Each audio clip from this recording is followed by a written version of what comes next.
Welcome once again, ladies and gentlemen, from the World Internet Summit Australia, where I have with me Mr. Theodore Watts Jr. Theodore's from Monsoon Internet Marketing and Monsoon Music Incorporated. Welcome, Theodore. Hey. Today I thought about, we talk about the marketing side of our new website. We've spoken about setting it up and things to do. So what do you think? We'll go with that? Yeah. Let's do it. So far we've worked out we can do it. We've got our subject researched and we've got the website up. We've got, basically now we've got to try and drive the traffic to the website. We've talked about getting traffic to the website, but I think it's pretty important now to talk about the marketing side of the website. So the major step out there to market the website, how do we now get it out to people? How do we market? And just to clarify the question further, as it was a pretty broad question, what is the first step you take, bearing in mind we've only got $100 to play with, $100, whether it be US or Oz, it doesn't matter. You talked about Google AdWords and other things like that. What would you do? How would you do it? Well, if you're marketing your product or service on the internet on a shoestring budget, the best way to really easily get out there is to do some research and contact other sites that complement your product and do a link exchange or a joint venture where your site and this site here that complements your product or service and basically cross-promote each other's products or services. That's the very, very low-cost way of not only getting traffic but getting sales. Okay. And the linking side of things, how would you approach someone? What would you do to, we talk about linking, what would you do to do the joint venture linking? Well, first of all, if this website or websites have products or services, become a customer of that product or service. Study what they are doing and then contact them and say, hey, listen, I read your book, I loved it, and get them to talk about it. Get them to talk about themselves. What you're doing now is establishing a rapport with your potential JV partner or linking partner. And once you've acquired their services or bought or purchased their product and you contact them, they know that you've invested in them. So they will be more than gladly to talk to you back and forth. And how would you contact them? By email, by regular mail, or by phone? What's the best? Well, I mean, the best way is to actually get on the phone and contact them. And why? Because it's one-on-one personal communication. Sending the email just sounds very cheesy and, you know, who is this person? But if I call you Brian and I said, Brian, I bought your book, I loved it, and I started talking about it, and then we start talking about it, isn't it better than just sending the email saying, do you want a JV with me? Of course, and there's so much spam these days that the emails, generally speaking, may end up getting lost anyway. Right. Now, you may have a challenge actually contacting them. Like, once you have a number, actually getting them on the phone may be a challenge. So you're in the game of just trying to catch up with them. And most of the times, these people who have the products or the services, they do seminars or conferences, and a way to actually meet them is to what? Attend one of their seminars and stuff. And well, that's how we've met. Right, and tell them, hey, I bought your product. I came to a seminar because I wanted to personally meet you and X, Y, Z. So now it's not a thing of just sending the email. You can actually go and meet these people. Great, good answer. And Google AdWords, we touched a bit on that before too. It sounds scary, Google AdWords, but can you tell me, just quickly, how scary is it? Well, actually, it's very scary. You know why? You know why it's scary? Because it's so frightening to actually go to the site, sign up for an account, read exactly how to get started, which they do very, very well, okay, and actually start doing it. I mean, that's how scary it is, Yeah, seriously. Personally, if you have a product selling in ClickBank, there are people that solely go to ClickBank. Do you want to explain what ClickBank is all about? Yeah, well, I'll let you, while you're there. Well, ClickBank sells information products, soft products, meaning digital downloadable books. Okay, so, and it's sort of a venue for people who are selling these products to have other people who are affiliated with ClickBank sell your product as well. So it's a great way to get a bunch of affiliates, meaning people who will sell your book for you and collect a commission. It's a great way to get affiliates to sell your product. And most good affiliates will do all the Google AdWords for you. They'll drive traffic to your site and they'll make sales for you so they can get a cut of that sale. So, why go to Google? Sign up at Google. Yeah, I mean, you can do both. You got to try every possible avenue to drive traffic to your site, but that's just one way, is to get people driving traffic to your site for you by having an affiliate or refer program. Mm-hmm. And another way, lost my train of thought there. Doesn't matter. I'll go on with affiliates. You mentioned affiliates. Now, affiliate is like a joint venture with you, is it not? Yeah, indirectly. On your website or web page, there should be a link for anyone who comes to your site to sign up to sell your product. Once they sign up, they are an affiliate for that product, and what they do to drive traffic to your site to get sales so they can make money is up to them. Personally, I don't advertise a lot. I don't spend money on pay-per-click ads. I don't place ads on Google AdWords a lot because it's costly. My affiliates do all that for me. And ClickBank also, not only can you sign up as an affiliate to sell Theodore's stuff, you can sign up as a merchant. Is that the word they use? Merchant. Yes. Yeah, so that you can actually put your things up there. Although it does cost, I think it's $50 US. Isn't Yeah, it? it's a to sign up as a very merchant. small amount to start up. So. Considering what you could gain out of it, it is an extremely small investment. Okay, so is there anything else we should be looking at with the marketing? We've talked about linking, we've talked about Google. We didn't really go right into AdWords because it can be scary, the fact that you've got to sign up for an account, and if you're not careful in AdWords, there are so many people that, and I've spoken to so many here at the summit actually, that have been bitten by Google by not understanding it to start with. So as a newbie, if you're going to use Google AdWords, it's probably a good idea to read it and study it a bit before you actually go and dabble with it. Myself, we got hit for I think $300 that was unexpected when we expected $35 because we didn't set it up properly. So yeah, sure, it's our fault, but I've heard worse stories than that with Google.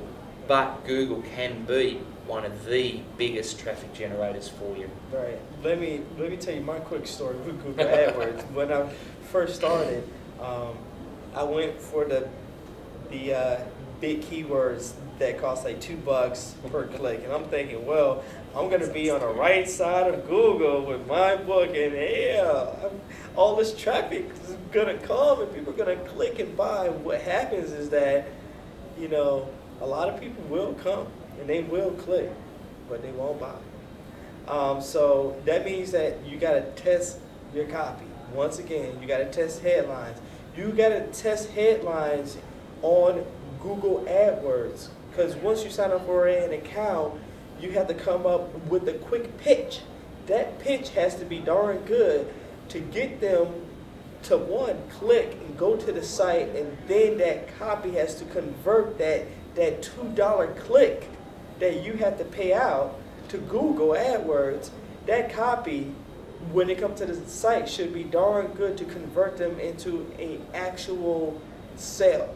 And once you have that sale, then you can continuously market to that person. And there are some great courses out on Google AdWords, and it's not that we're saying don't use Google AdWords.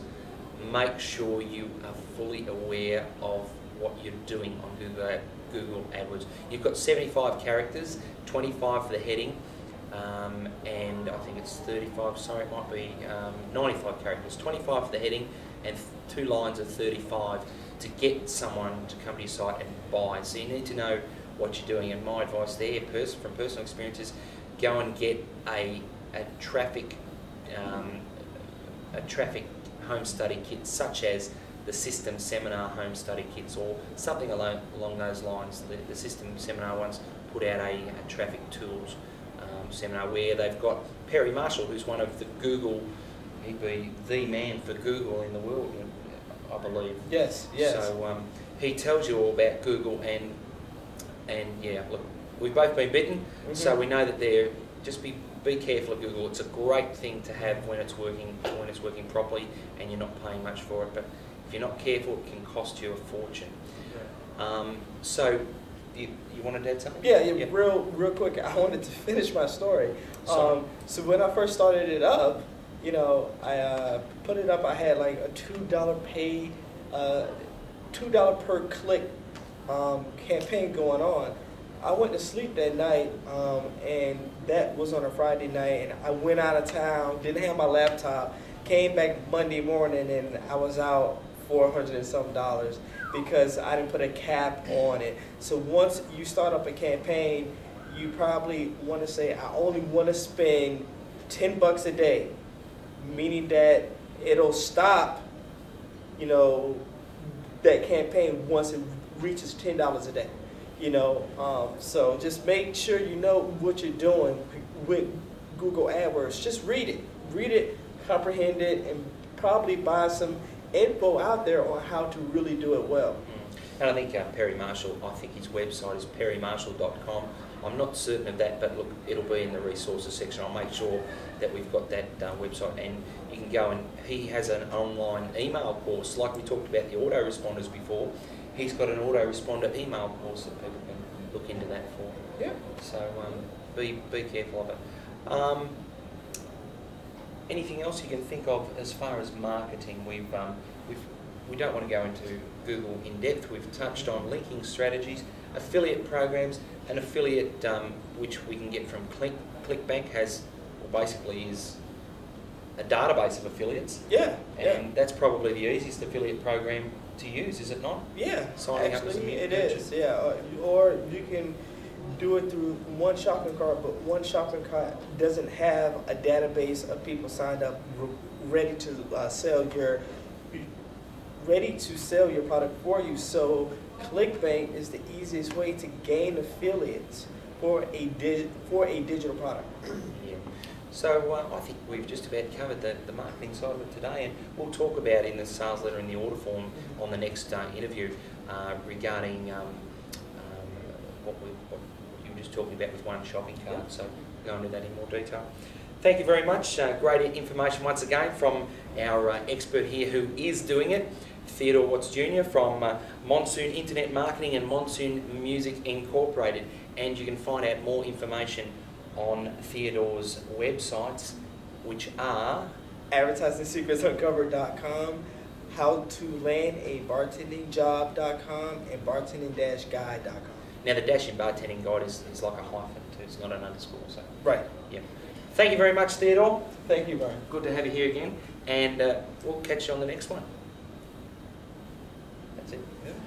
Okay. Last one. Beautiful. We're getting through them now. We're getting the swing. We do 20 now. We're right. Okay.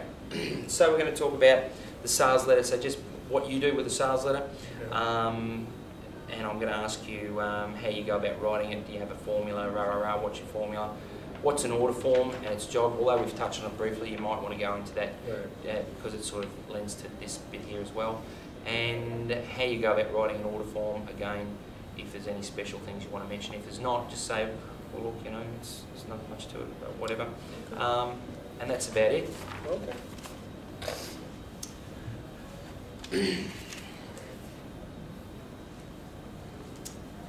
Hello, Theodore Watts Jr. again from the World Internet Summit in Australia. Welcome. Welcome. I'm sorry. That's Oh, when you said that, I thought to you. So. Welcome. Welcome. Gets a bit like that, doesn't it? Yeah. Okay. Hello again and welcome to Theodore Watts Jr. We're here at the World Internet Summit in sunny Queensland on the Gold Coast in Australia. This is the second Australian World Internet Summit, and I'm lucky enough today to have Theodore here talking with us. Theodore, before we start, can I ask you just a personal question? How are you enjoying the World Internet Summit Australia? Oh man, it's my first time in Australia, and weather is just totally beautiful. I'm so super jazzed up and so enthusiastic about being here. And one thing about Australia is that the people are totally amazing, and they're just really laid back, but they also take care of business, and they're very serious people. And that's my kind of personality, my kind of mindset. So I'm around like-minded people that want to succeed on the internet. I was a newbie. I still consider myself somewhat a newbie because I don't think I know everything. I've just been doing this for 2 years plus. I've learned a lot, and I still have a lot to learn. But if you just start now, then I think that you can learn from Brian and myself how to get started and get going on the internet. Yeah, and I must say I'm a newbie. I've only been at it about 12 months myself, so at the time of this interview, so you're always learning, aren't you? It just doesn't stop. It doesn't stop, and all the internet marketing gurus know that once they stop, they've lost that edge, so they keep learning. They invest in each other's products and services, so don't feel that once you start, you made your first sale, that's it, I know how to do it. The internet is always changing, it's constantly evolving, so you got to stay abreast of everything that's happening online. Great. So thanks for that. Previously, during the Insider Secrets Expert Series, we've talked about, we've talked about whether people can do it, how they can go about doing it. We've summarised a lot of things briefly on these interviews. Last interview, we talked about marketing in particular. And this interview, I'd like to talk more about the area of sales, specifically the sales letter and the order form, which we've touched on briefly before. So you cool about that? Sure. Okay, so let's kick it off then. To start with, what is the sales letter? What's its job? And look, I know it sounds like a very basic question, but can you clarify that from your perspective? Well, it's not a very basic question. Actually, this one question alone, we can do a big a big course on that. That question will probably take about 2 days to answer, but in full. Right, in full, but very short and very brief and straight to the point. A sales letter is basically salesmanship in print. Marlon Sanders says that best, and it's really true. If you've ever studied the boardwalk pitch, basically your sales letter is the boardwalk pitch in print. When someone comes to your site, they want to know right away what you're all about, what your product or service is all about, how much it costs, and how can I buy and pay for it. All right? And it'll just take so much time to really go into detail about exactly how to do that and how to do it effectively. That's why you have to invest in your online education. I can sit up here and tell you in 5 minutes what a sales page letter is all about, but it's up to you to actually go and take that further and learn and study how to write copy. Guess what? My first sales letter was really very basic, and I still made money with it. So there's a theory, if you pay $5,000 to $10,000 on a sales page letter, it's going to be amazing and it's going to pull. That's not necessarily true. You can have an awesome copywriter like Dan Kennedy, Johnny Silver, Gary Halbert.